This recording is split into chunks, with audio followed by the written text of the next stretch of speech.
Season 2 that is powered by Solana this time, and other great sponsors and partners. So if you're a seed or Series A startup, just check our links below.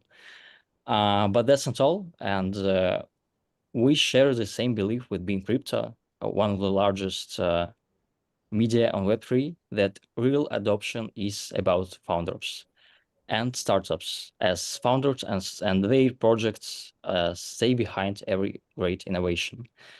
So we partnered with BeInCrypto to host open talks with the Web3 experts and to help founders in their journey of making mass adoption closer.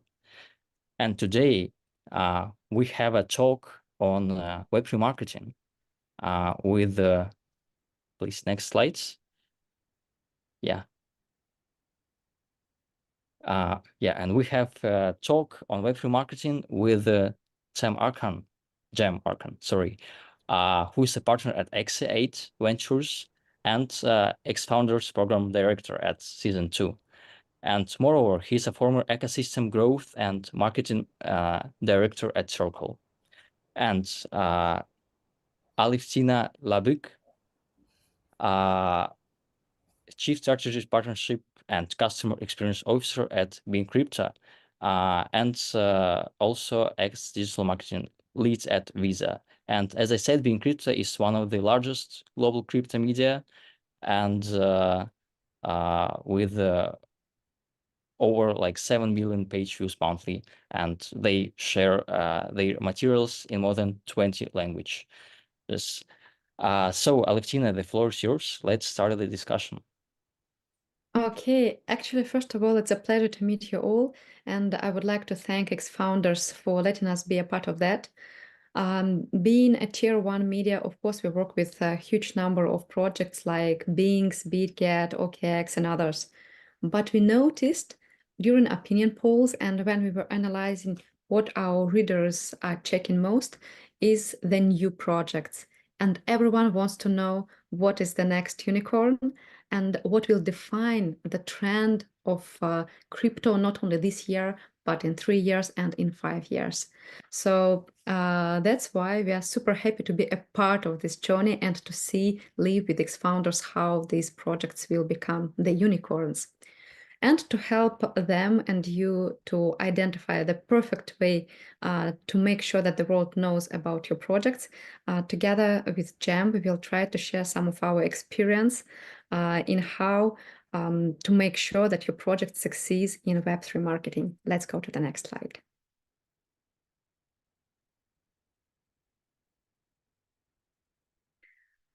First of all, we should remember that marketing is not only about promotion. The things that actually define the communications for you lie at the very foundation of your projects. What type of product are you choosing? Is it going to be on desktop or on mobile? Is it going to be exchange, a wallet? What is the competition there? What kind of features are needed to be in these products? What kind of USPs are needed to be in these products? All this will define how are you going to promote this project in future. Or, for example, markets that you are going to target. Everyone knows that recently MiCA was coming into force in Europe.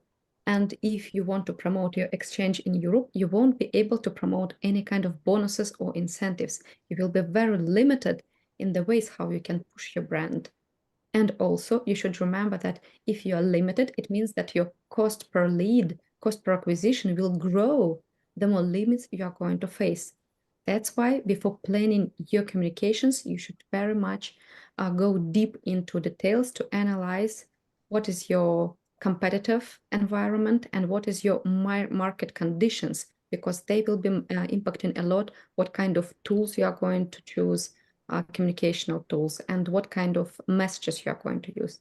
And the last but not the least is, of course, people who you have obligations to. For example, if you are partnering with a VC, you need to demonstrate them that you are a reliable, big company, and you have interviews on trusted media. You should put a lot of effort in building trust and building presence to demonstrate that you're actually not just pushing some quick rewards to people, they come and they don't see the value of your product, but you actually have the vision.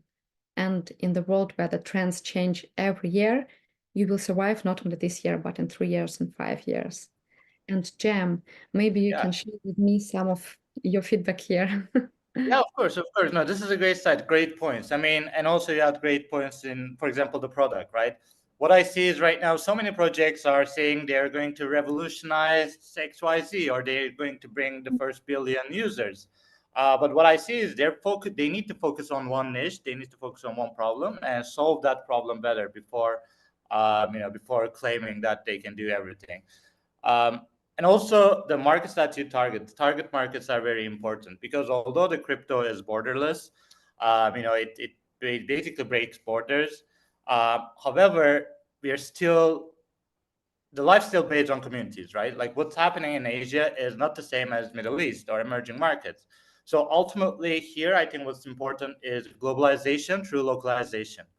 Just to give you an example, Binance, one of the biggest companies in the world, they are doing this really great. They have local chapters or local entities that understand what's happening on the ground, the culture, and the selling points of that specific region, and then all tie that to a one main brand identity and brand positioning, which made them the tier one, leader exchange. And one thing about the backers is that I think backers are really important, especially in the first stages as a new project, because um, backers are not just backers; they're also your advocates. Whether you raise their funds, like you need to be able to leverage the backers, at least the early stage backers, as maximum as possible.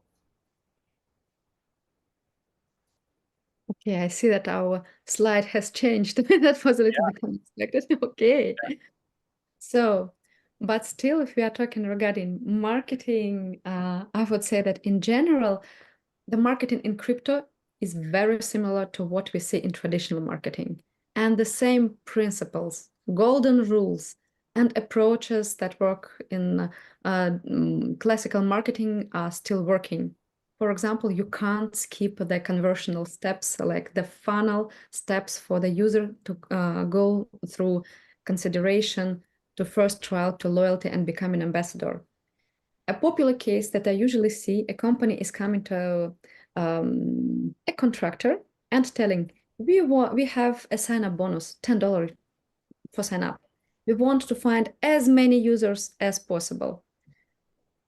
The contractor is bringing them people who came for the $10, and then the company complains, hey, why these people are not trading here? Why these people are not staying with us? They just took $10 and left. The problem is because you didn't build the full cycle. You didn't sell the value of the company. You didn't explain why your company is good. You offered them only the bonus. That's why they didn't come for the value of your product. They came for the bonus and they leave after they get it. Cem, maybe you had like cases that you... Yeah, I think this is one of the biggest issues right now we're facing, especially with the whole airdrop frenzy. Like you said, although the marketing is similar or same, there are different aspects. One aspect is the attention or awareness in a different way. It's arguably easier to make someone aware about your product or bring in the gate, but it's way more difficult to keep them inside the gate or like make them more sticky or retention.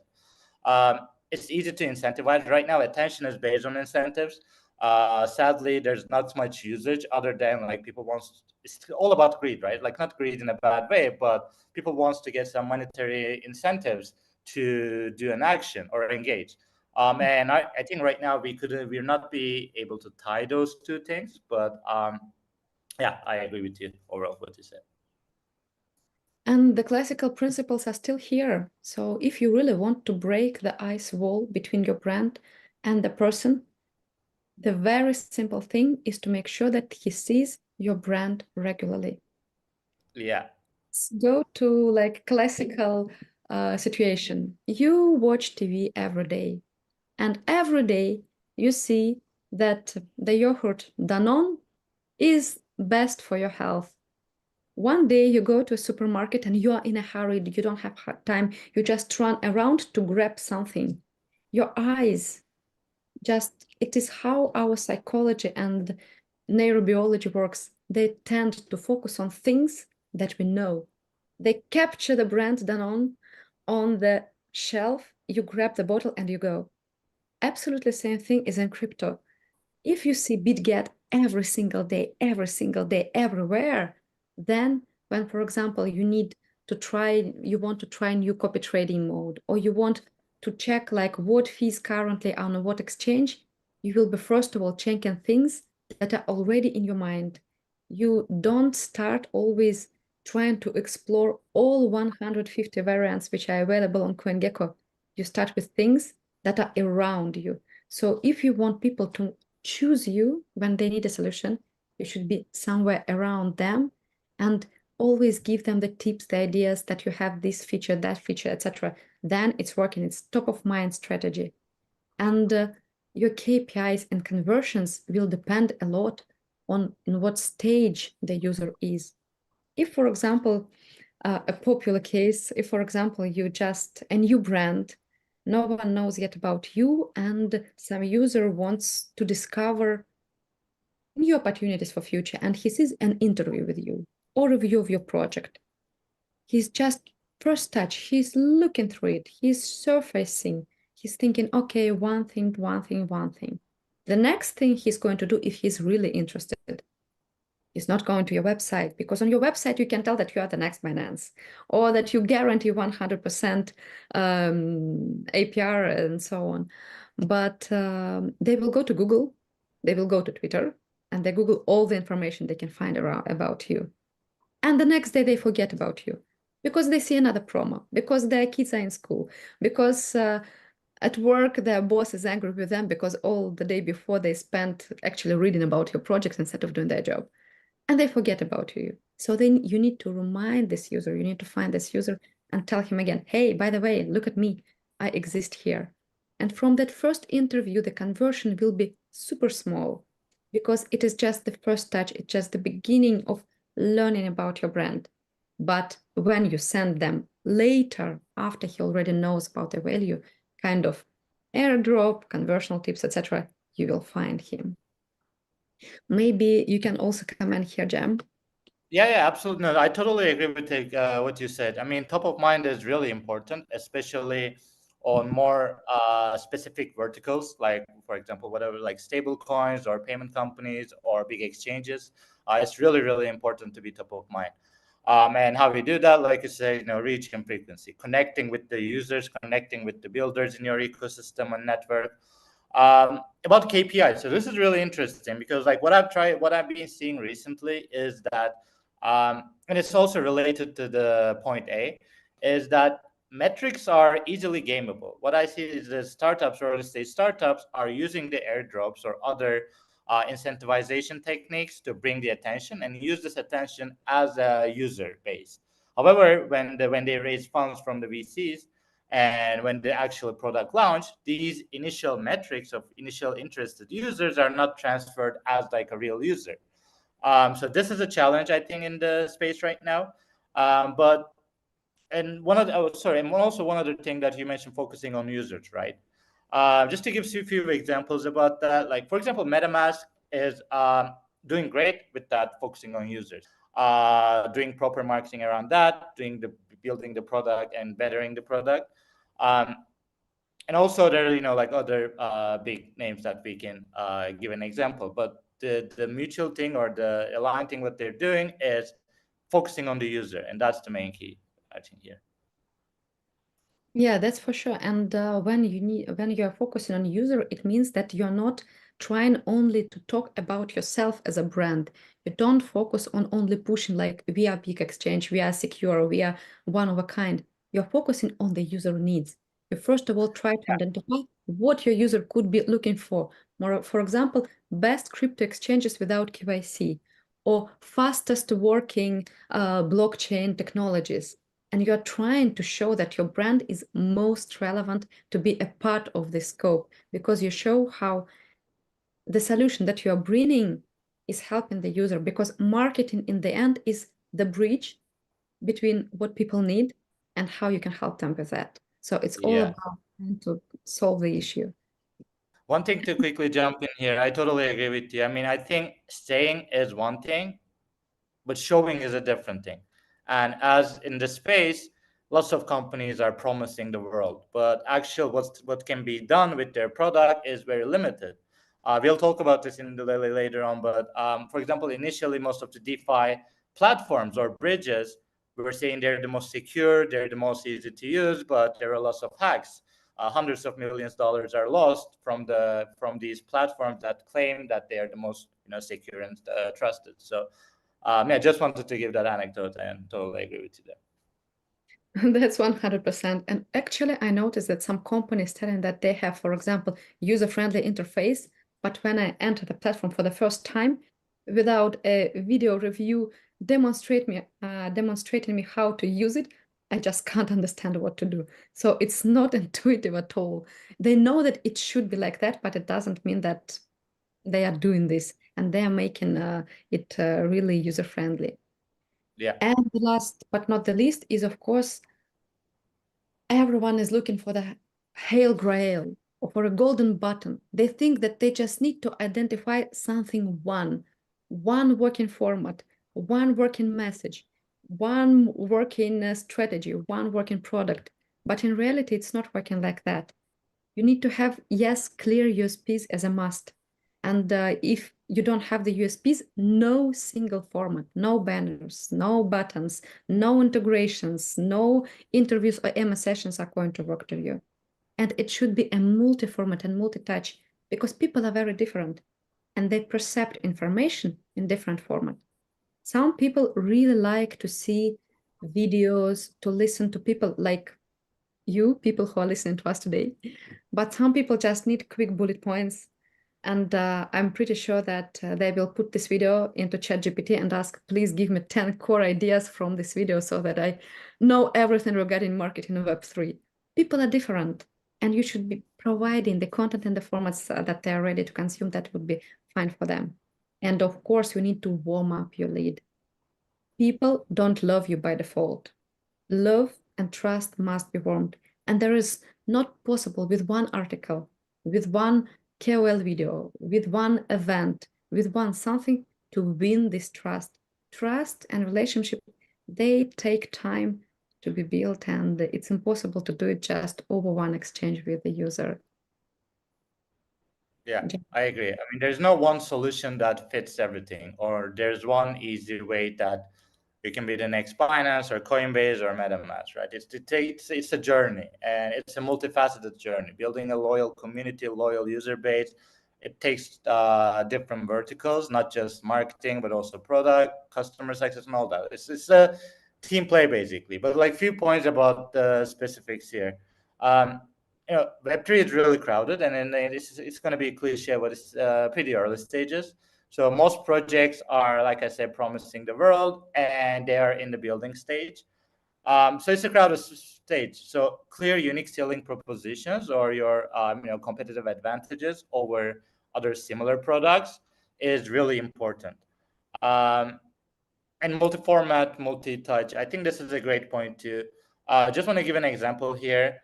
I think Coinbase is doing this amazingly well. As you all know, like Coinbase has a wallet, has an exchange. I'm more specifically talking about the non-custodial wallet side of Coinbase. Why I'm saying this? They are doing virtual events. They are doing NFT minting campaigns. They are doing in-person events. They're taking over, the pizza parlors or coffee shops where you can use their wallet to pay. And they're using social media to, connect with the users to keep the engagement and maintain the user base. So I think that's a great example of how you need to use multi-channel approach, basically, to cover different targets, the different locations, different regions. And warm up you lead, relationships are everything. Relationships can be transactional or trust based. So once you build a trust based relationship, that that that changes from selling to adding value to each other. So this is also really important. I agree. Yes, and also it refers not only to the selection of what you choose, but also when you choose, especially for the early projects. For investors, they need to show performance on specific periods. for example, right before the TGE, we need to show a lot of traction on testnet, and a lot of people are participating in airdrops. And they put all their money, all their budget into this pre-TGE stage. They have huge hype, and then they have no marketing budget after that. And they think like, why everything is slowing down after the TGE, etc. But they don't do all the work that they did before the TGE. So they focus on one specific point of time, and they didn't think on the long-term strategy. They didn't think in advance how they're going to support the strategy. So this is also kind of a problem of the multi-touch. So it's just squeezed, and you don't think what's going to be tomorrow. And tomorrow, if you're not doing anything, it's not evolving.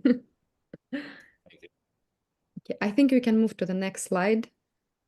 And the next slide will be more focused on the specifics of the Web3 marketing. So if all the points that we previously mentioned were not invented by the Web3 marketing, still it is very, very specific from what traditional marketers used to know. And first of all, we should understand that specifics is both in terms of B2C and in terms of B2B as well, like how your brand is building relationships on the market. The B2C is, first of all, it's community driven. No discovery here, of course. I tried to understand why the community is playing such a crucial role, why it is the biggest focus for most of the KPIs. And I see that the biggest difference of Web3 project from traditional projects is that in traditional way, you build usually a company, and then top down, you try to gain attention from the people. That's why your user base is coming after you already established your brand, your company, etc. But in Web3, things are a little bit different. And if you look back into history, first people started to interact, and brands, they grew from these projects, from interactions. So it's not the user base, the result of the brands, but the brands are a result of how people built this project together. This is how Ethereum, Cardano, Solana grew. And people remember that experience, which is totally different from what we see in traditional world. And they're trying to replicate it. It is a part of the culture. It's not only the way how you usually build campaigns in Web3 because it is kind of most efficient, best practice, etc. But it is also a part of the history and culture of development of the communities in Web3. What do you think about that, Cem?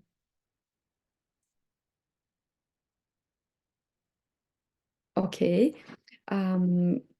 So going to the next point, of course, as far as it is, there are a lot of projects in Web3, there are a lot of communities, and there are a lot of things that evolve every day. It is very difficult to find what you can trust.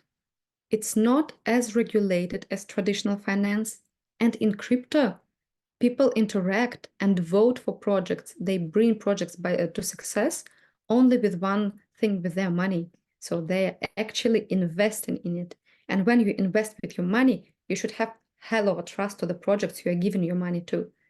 Not all traders, not all investors, not all enthusiasts are as, I would say, wealthy as European users.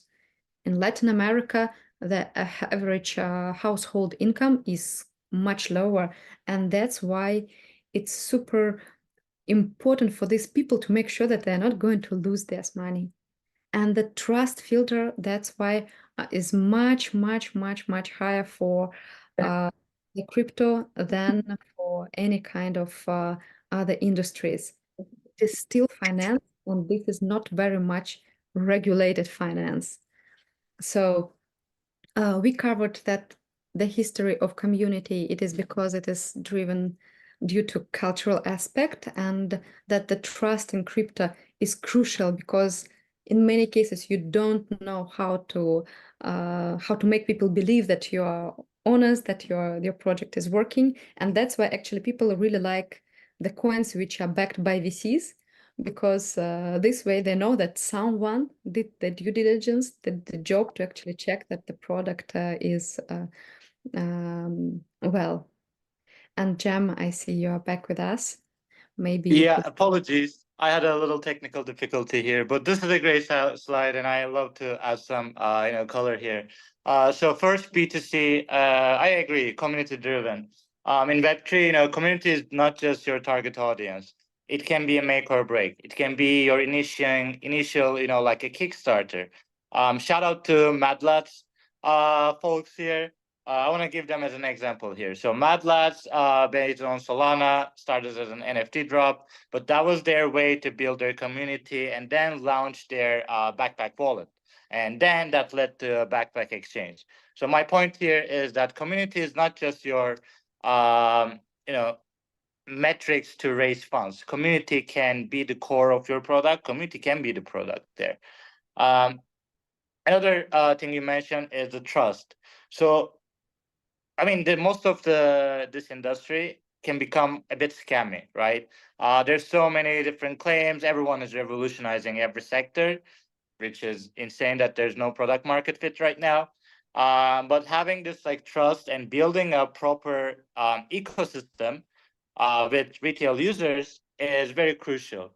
Solana is doing great things here, not just for their own network, but also for the early stage projects that are building on the network. Yeah, and the landscape evolves really quickly. I mean, so it needs to adjust to it. We can look into the games like play to earn games, right? At some point, Axie Infinity and all those games were the most popular thing. Lots of daily active users, but once that financial incentivization and then the popularity gone, they don't have any users. So it's just because you are doing it at one point doesn't promise the success of the next day or vice versa. Let's go to the B2B. Few points about the B2B. I mean, authority is important. You need to establish credibility, and credibility doesn't happen overnight. It takes a lot of time, connections, partnerships, and this is all going back to building a trust-based relationship with your network. So when the time comes, it's not selling something; it's helping each other. And yeah, again, this is like strong impact. Like network is everything. Again, this is one of the cliches, but network is everything basically. And it can make or break as well. And in crypto, even much more than in traditional businesses and finances, even I noticed that sometimes when you want to connect with someone, you just can't do that unless someone introduces you. Especially, this is super strong in Asia, in Latin America, because there, if you don't have direct connection, like a person who can literally physically sometimes bring you to the meeting with another person, that another person will never talk to you. That's why conferences and events are playing much stronger role in Web3 than in classical marketing, because on conferences, you meet the right people. One thing to add there, I totally agree with you. And this is not just for marketing, it's also for building a product, developer relationship, builders. I think that plays a big role there. The world is big, right? Like there's builders in Vietnam, there are builders in Dubai, there are builders in Russia, there are builders in Thailand. But if you don't connect with them, or if you don't have like a proper environment, then you can't. I mean, it's not going to be as impactful as it could be. Yeah, for sure. And we can move to Gain attention from the people. That's why your Okay, I heard my voice. Let's move to the next slide, please.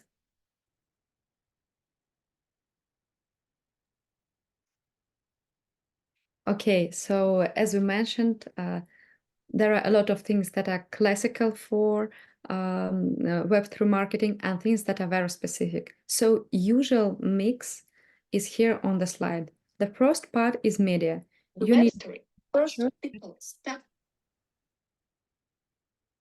We need to make sure that actually before we start pushing traffic anywhere, we start with our reputation. We get ready with what people will find when they're going to search you in Google, on Twitter, and everywhere. That's why interviews, reviews, PRs, and like expert articles are always in a kind of communicational mix. PRs show that you have regular updates. A lot of projects in crypto are developed by IT people. They are super smart.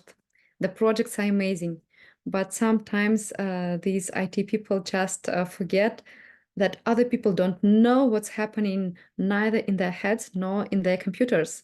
And unless they actually publish something to inform that they are doing it, no one will find it. And it doesn't matter whether it's external sources like PRs or internal sources.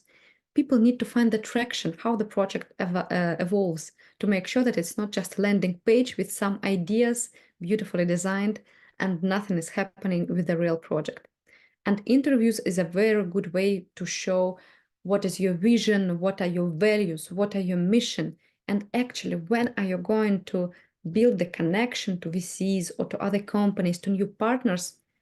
You of course will show them reviews, but the interviews will show you not like how you can communicate, but why you should partner with this company, because this is what these people value, how they express the desire to go to the world and how to evolve their project in general, like why they're doing it at all. And of course, events, as we mentioned, are very important, both in terms of organizing events. It can be hackathons, it can be conferences, it can be like whatever types of events, and participating. Because participating, you meet different kind of people. Of course, there are traffic generation always there. And it's not just media. Usually there are a lot of programmatic. This is fast, cheap traffic. Meta, Twitter, Google, if you can get through all the barriers that they put in front of you as a crypto company. Remember, at the beginning, I told you that not in all regions you are able to promote all of the things. So it really will depend on your strategy. By the way, Reddit is much more flexible than Meta or Twitter if you are looking for the platform for PPC, or you can just book some programmatic ads. The quality of this traffic will be, of course, lower than if you are doing a qualified communication, but it will show you like bigger numbers in a fast, on a shorter period. KOLs, starring and grabbing. We did a research among our clients. Of course, we have the database of around 20,000 of companies, and there were participating like several hundreds of our clients there. Influencers are dominating, and even the companies who are doing only like small activations like referrals and affiliates, they still go with influencers, because of course KOLs helping to build also trust to the project, or at least to spotlight in the most teasing way the benefits of the company. KOLs is huge, and they are good for engagement, for word of mouth, etc. The problem with KOLs is that usually people who just saw how to quickly grab a bonus from a KOL, they go, grab it, and leave.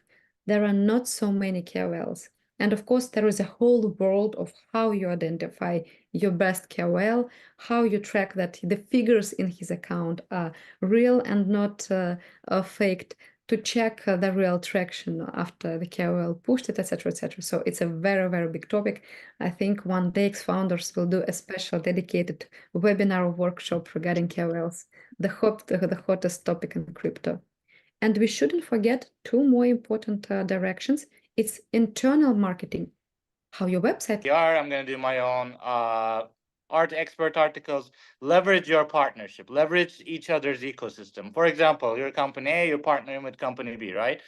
Talk about like how you guys working together, or use their channels to push your product. I think that's one thing that can grow the community and early stage attention quite a lot.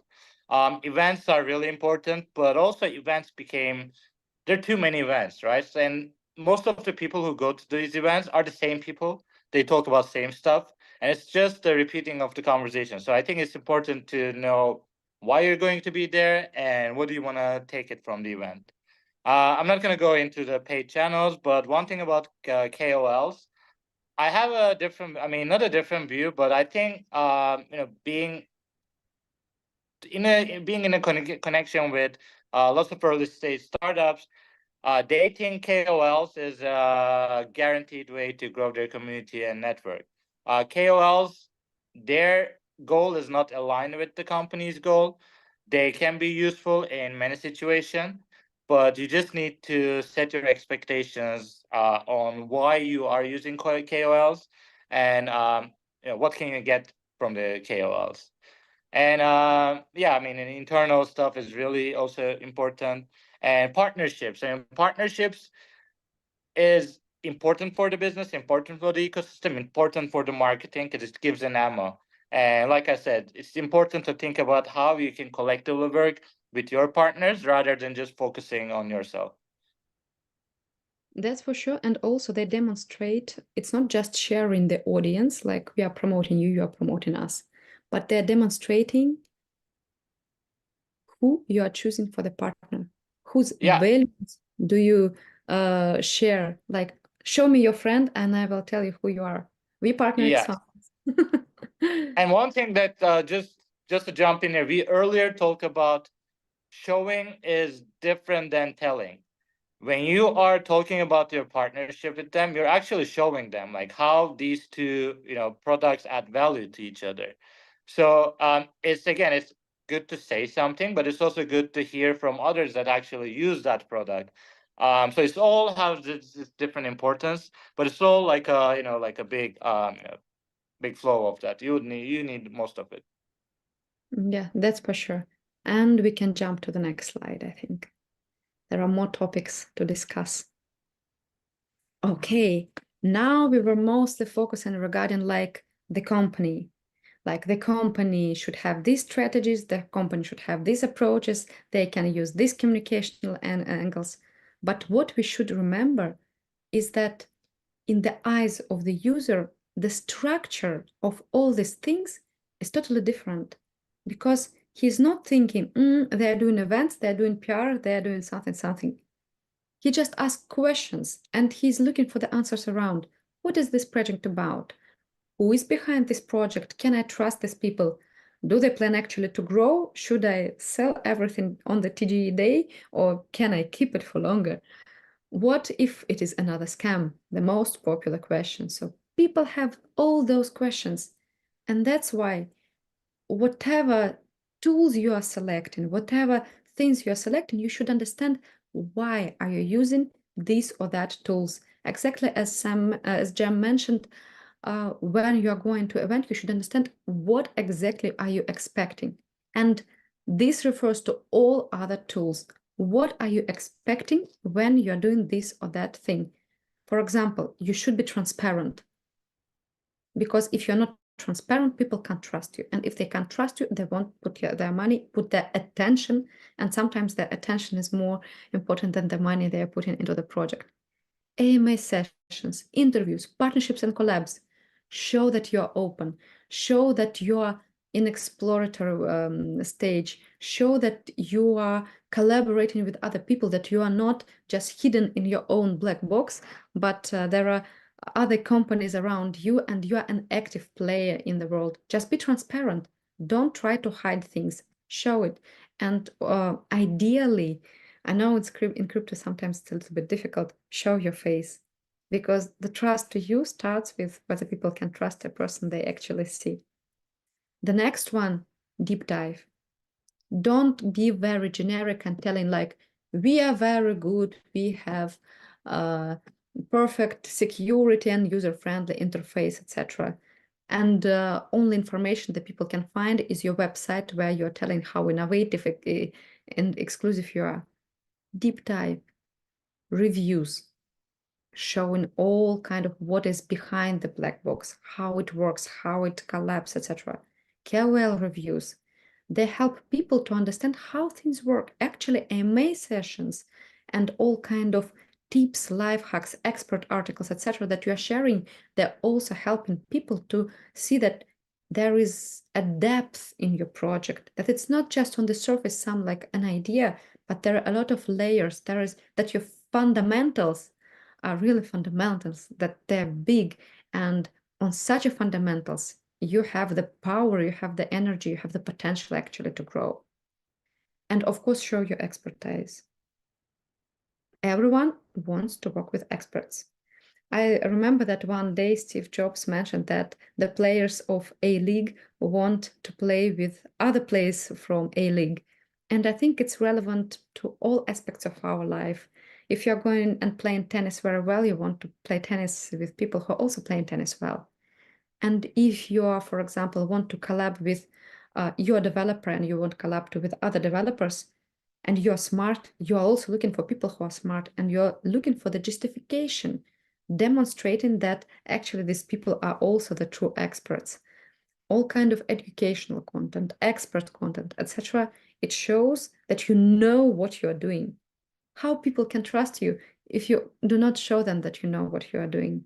And if they see, okay, these guys, they have such a comprehensive, complete understanding of the blockchain technology. This innovation is something like super unique. They read it and they understood like how deeply developed it all. This is the way to gain their hearts. And when you win their hearts, you win their money as well. And of course, it should be always updated. People don't know what's happening at your place if you do not share it. You don't have money for press releases, no problem. Build a blog on your website and invest your time.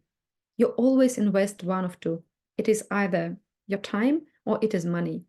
If you cannot invest money, do this investment of the time, because this way you will show people that project is regularly being worked on.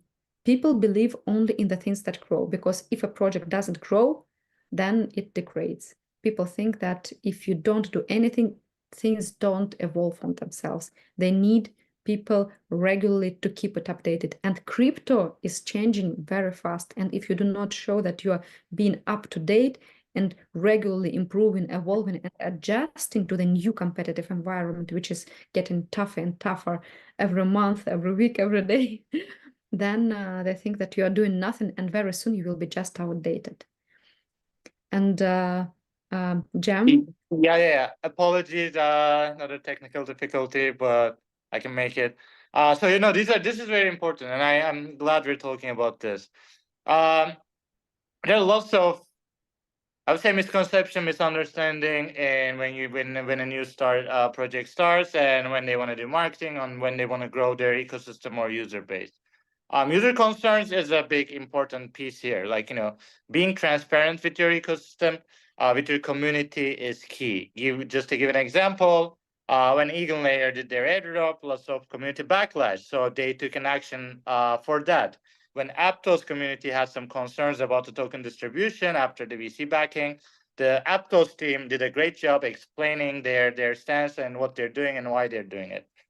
So it's really important here. And if you are being transparent, it also alleviates some of the concerns of their users. Because the users here are very cautious, because there's lots of scams, lots of rugs, and we need to be cautious, right? Like, we need to know who we are trusting. Another thing that you mentioned is deep dive. So I think this is also important. And it all goes back to our conversation about not just telling, but showing as well. And expertise, credibility doesn't happen overnight. But you need to build that. If you want to build a community, if you want to build a new product, if you want to build a new vertical, especially since considering not many products in crypto have product market fit, unfortunately, you need to educate. Educational content is really important, even for things like stable coins or payment API payments, blockchain powered payments. If no one knows about it, they're not going to use it. And crypto, we live in a bubble. We think, we changing the world and this and that, but not many people are aware of actually the benefits of using crypto. For example, today, I use crypto. I use USDC. Shout out to Circle, greatest stablecoin. So I use USDC. I converted that to a Thai baht. I use MoneyGram to cash out USDC locally without touching any banks. So this is great. Like, this is one of the greatest use cases of crypto. I can be in 150 countries and I can use my USDC to get local cash. And this is a integration or partnership that new projects can do it. But why not they're doing it? Because most of the people I talk to, even the people in the space, they don't even know this. So the reason I'm giving this example is that education is important. Education your customers is important, but one key here is not to think you're better than them, right? Like it's just like, you know, like, oh, we know better, we know everything. Not that way, but more like here's how we can, like, more like a awareness stage there. Yeah, always updated. I mean, this space is really fast. Again, another cliche, but you know, super fast. So you need to be able to open to first consistent communication. This keeps the community engaged and informed. But also you need to be able to pivot when you need it, because the space changes so fast. You might try to do one thing now, but you might have to do something later. Yes, absolutely. And I think we can jump to the next slide. We have not too much time left, but there are very important topics to cover. The popular mistakes, and I think this one is usually the favorite one for everyone. What can go wrong with your campaign? I think the biggest mistake that I ever regularly see with very smart brands, smart people, etc., is that they are starting to push traffic to their websites before first their product is fully polished. There are literally bugs on their websites in the way how you connect in your wallet, etc. And before they build their search reputation, it means that they're literally losing the money that they're investing into marketing. Because if users are going to the website and something is not working, it's not only not working for the benefit of your brand, it works against your brand. When the next time you show them your ads, they will think, ah, it's those with the bugs. I think they're not secure. That's what they're going to think. And this is super popular mistakes. And 80% of users, in our opinion polls, they mentioned that they're always doing research when they see mentions of new tokens. And they're actually literally Googling information in Google, in Twitter, what they can find on media, on communities, on Twitter, from KOLs, etc., because they want to see actual justification that this project exists, and they need to see it from different sources, different types of information, to see that, okay, this team is actually really the one I can trust, and they're not lying about themselves on their, I don't know, websites and so on. So don't try to push everyone to your place if you are not ready neither to the questions of your audience, nor to the attention of your audience. Yeah. So just to jump in here, and I think this is a very good point, and this is very important. I think it has two sides, right? One on the product side, the other is more on the fundraising and community and ecosystem. So if you don't have a product, and if you just buy Telegram bots, Twitter bots to inflate your metrics to raise funds, people are not stupid. People are obvious. Like people can see that, right? If you have, like, let's say 50,000 followers on X, not Twitter anymore, X, but every post that you have is engagement is like only 1,000, maybe less than 1,000, only 20 likes. Or if you go to your Telegram channel and all you see is like generic names based on specific countries, this doesn't mean that you built an ecosystem. This just means that you don't understand the community. You don't understand what ecosystem is. You don't understand how to build a distribution. But sadly, companies are using these metrics to get funding. Because most of the traditional VCs, not most, I shouldn't say most, but some traditional VCs that are coming into space, and this is not to shade anyone, it's just an observation. It's easier to tell them like, hey, we are pre-launch, we built 200,000, like a Discord server, we have like a 50,000 on our X account, we have this and that. They're not checking it. If they're not checking it, then it sounds impressive on the paper. Wow, you're like, oh, build a big ecosystem. But it's just like nonsense. It's just vapor, you know, like to your point, like if you don't have a product, if you don't have necessary stuff that to build that, like to leverage that ecosystem, you're just throwing out money, basically. yeah, that's for sure. And the next point is company trying to be too generic. If there is nothing unique you can offer, people won't click on you. They don't wake up every day, every morning, trying to think, I should find this brand, I should explore them for sure. If what you are offering for them is not a pain point or a need that it is already covered by someone else, they will not notice you. let's say that you're launching an app and you're telling amazing trading experience. There are a lot of other platforms, and people already have their habits. They have their favorite brands, favorite interfaces, and there they already know everything, where all the filters, all the buttons, etc. They feel convenient, like in the old slippers. So it's everything very clear for them. Why should they change what is convenient for them, what they got used to them, what they're happy with to your brand? You should offer them killing feature, something that teasing that they're ready to stop doing what is comfortable for them and go and explore new product. So if you want people to invest more time and effort, you should offer them something unique, and it shouldn't be necessarily a reward. It can be unique experience. For example, BitGet has amazing BitGet Insights inside their platform, which is like very much like social platform integrated into the BitGet. And it's very interesting because they're also sharing like KOLs, technical analysis, and all kind of comments on the market movements. And this is different from what I see, for example, on Bybit and OKX, and I put attention to that. Or it can be a unique partner. For example, Tone was initially launched on OKX, and OKX collected a lot of new users who followed to book Tone, because initially Tone was kind of was a part of the Launchpad Jumpstart. It's called Jumpstart on OKX. So what you can offer to make them stop doing what they got used to and come to you and choose you among all the options they have. Yeah, I agree with you. And I would also add here being generic and unrealistic. That's one of the things that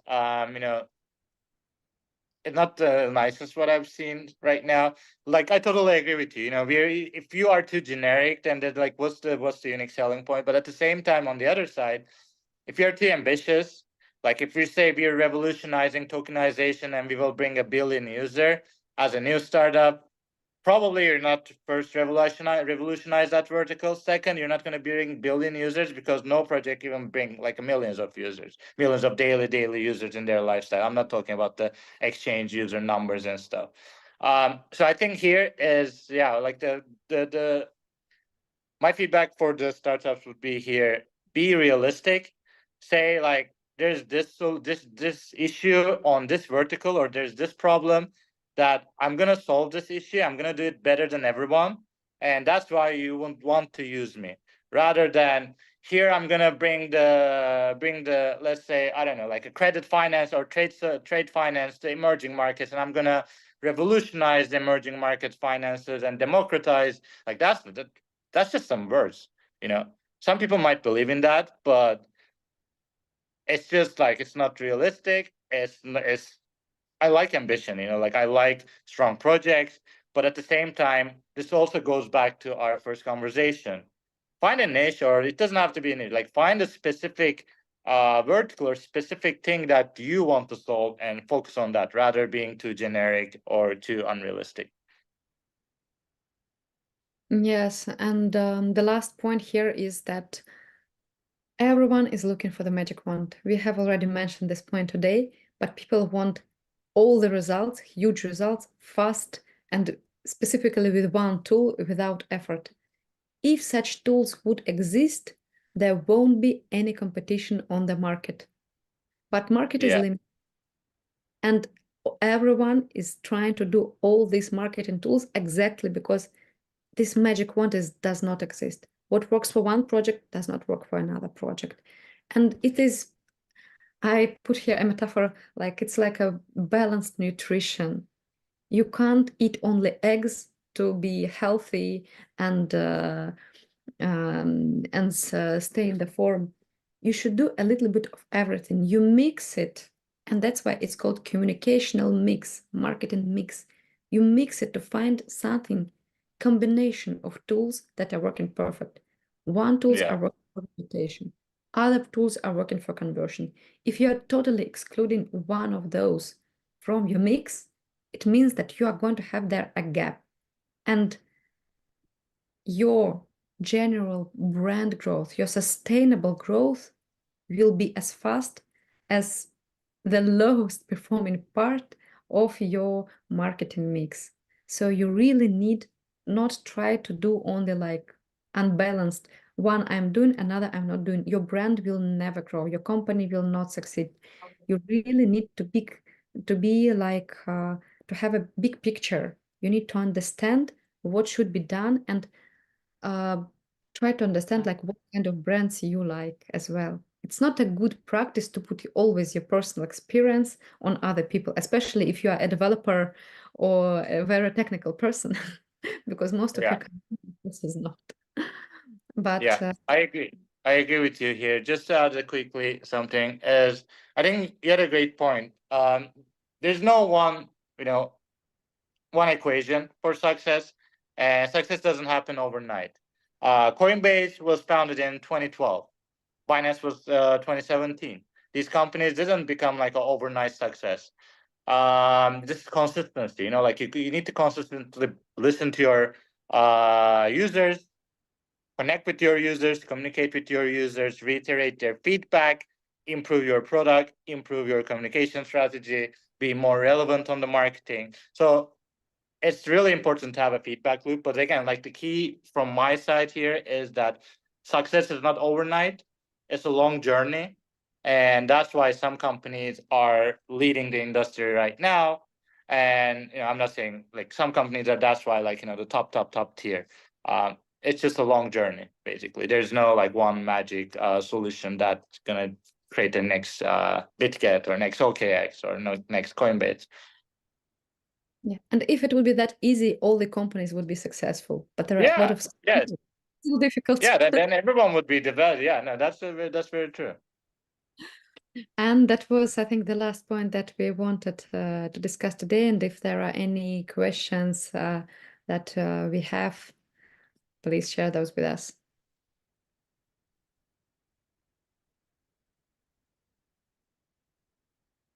Okay, while we are waiting for the questions, maybe I will ask you, Cem, what was the most inspiring advertising and marketing campaign that you can remember that you just think about this one and say, if everyone would do that, it would be like the super success, something that touched your heart? Yeah, I mean, so I have an interesting answer for this, not directly to your question, but I really like the FTX ad for the Super Bowl ad when about the wheel, that was funny. But in terms of to answer your actual question, I think Stellar Development Foundation is doing amazing job here.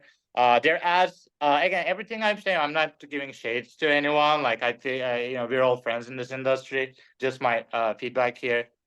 Stellar is doing great job because they're actually going to the locations and talking to the people and showing how it adds value, how their network creates a difference. They should content in Nigeria. They should content in rest of Africa, in Latin America, in North America. So it's more like going back to, are also like one of the topics that we had, globalization through localization. Yeah. Oh, thank you. Very interesting.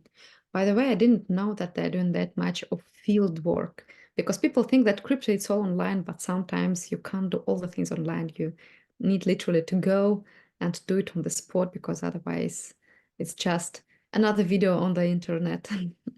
Yeah. Crypto is a technology. It's up to us how we use it. It can be, like, it's just, yeah. Okay. Do we have any questions? So is it the time to wrap up, Nikita?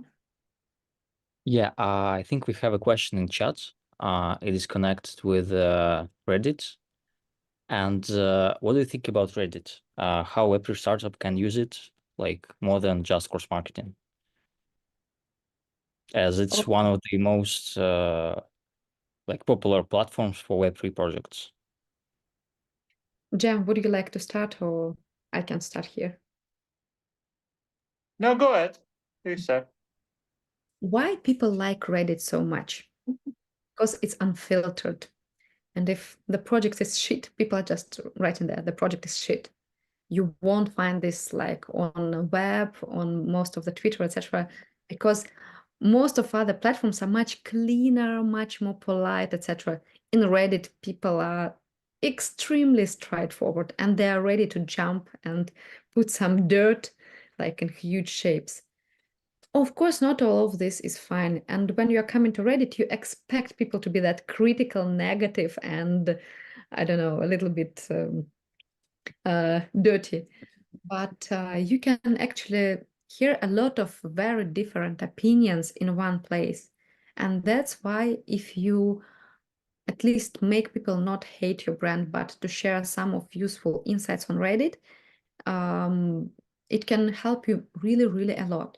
What is very difficult is that most of the communities have very strict moderators, and they smell advertisement promotion perfectly, and they ban you immediately.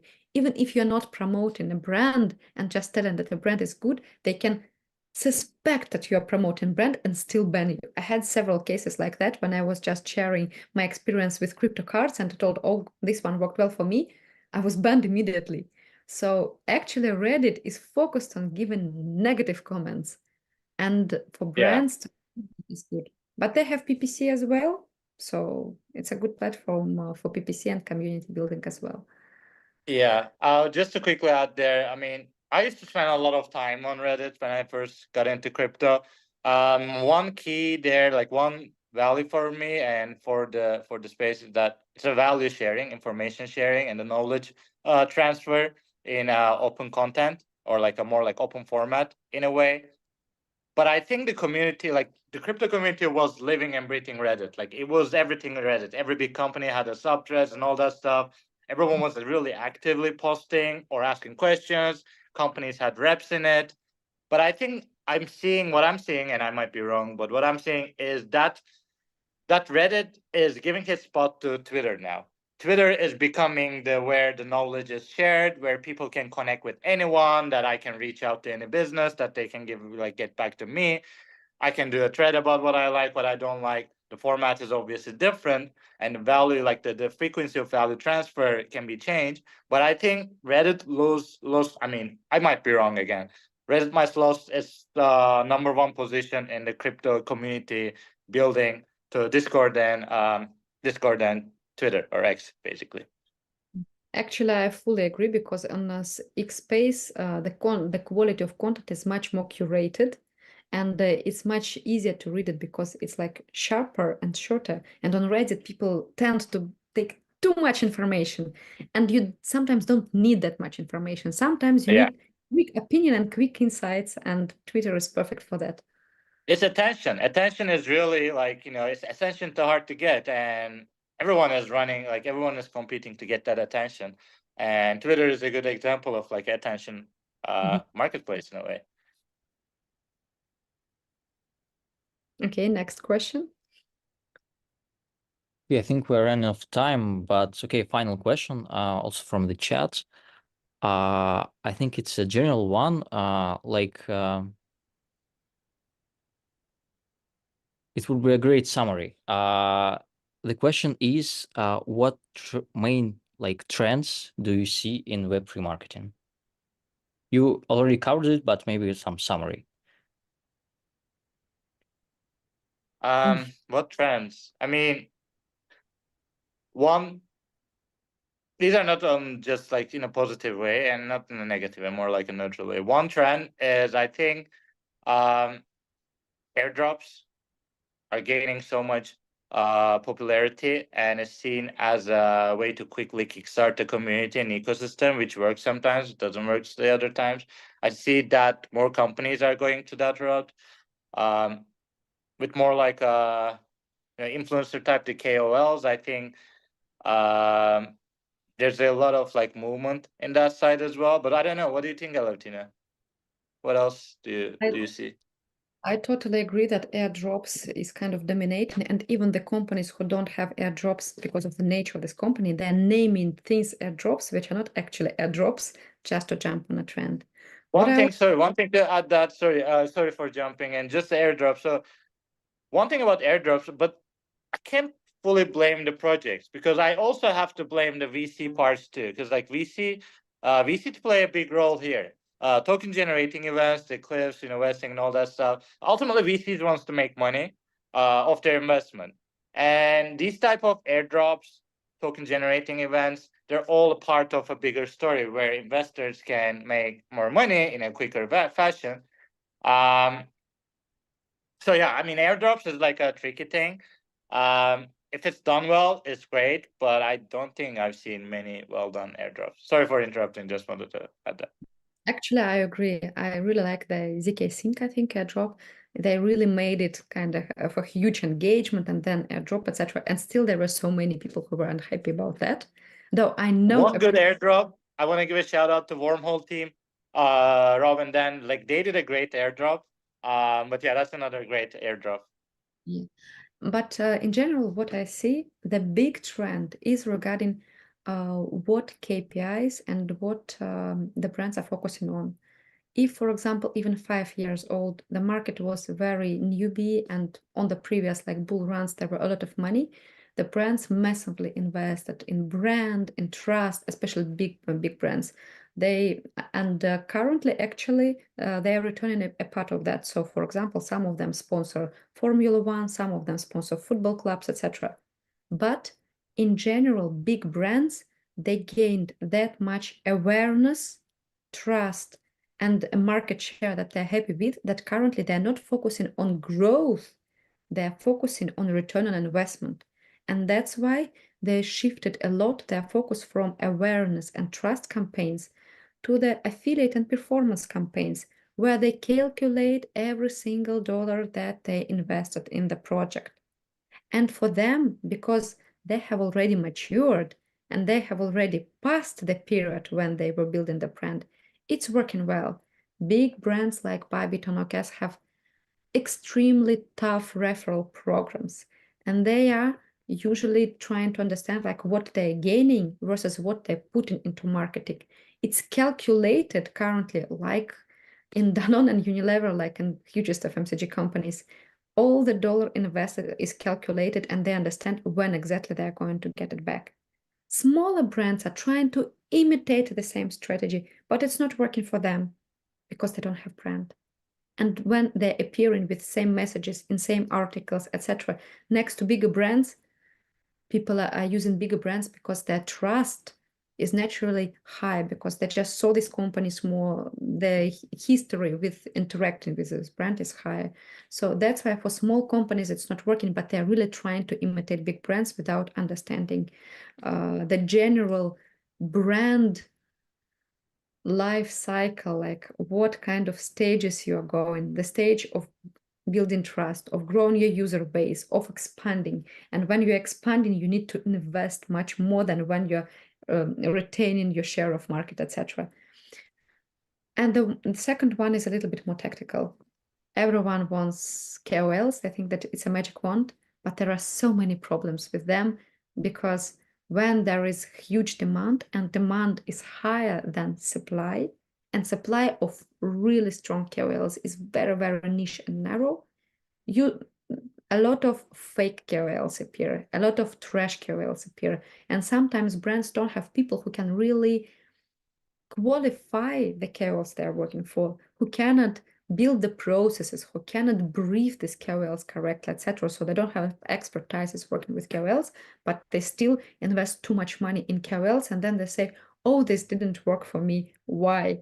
Because the KOL is currently, I think, one of the hottest trends among the tools that they're trying to invest in.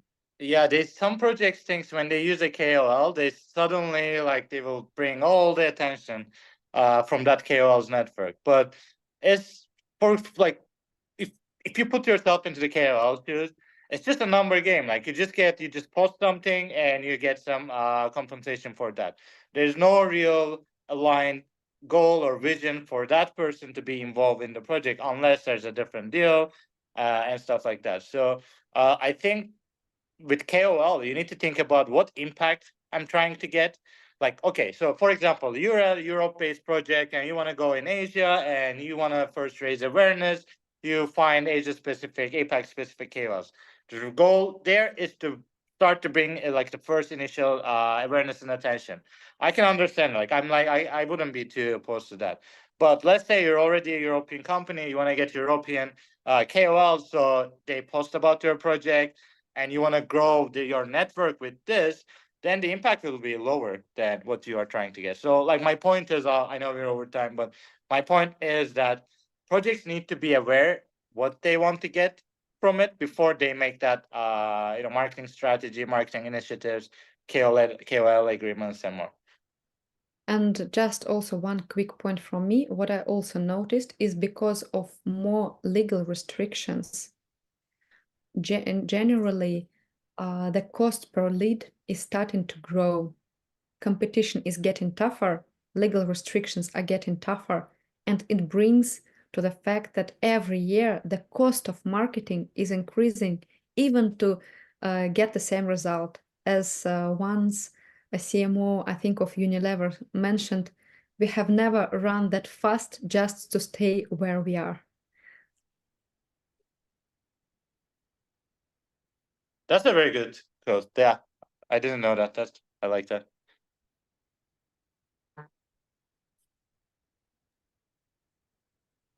Do we have more questions?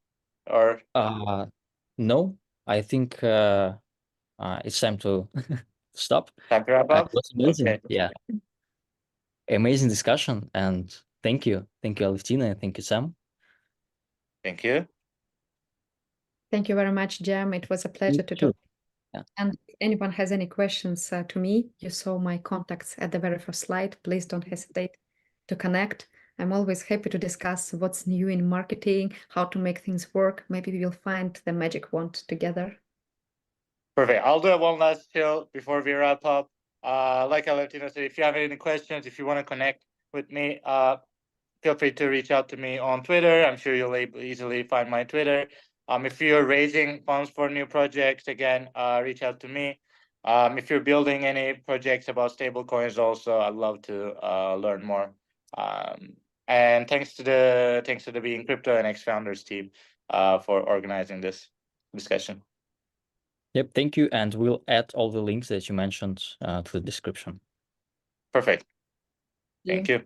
All right. Thank you. Well, have a good day, good morning for rest of the world, and I think it's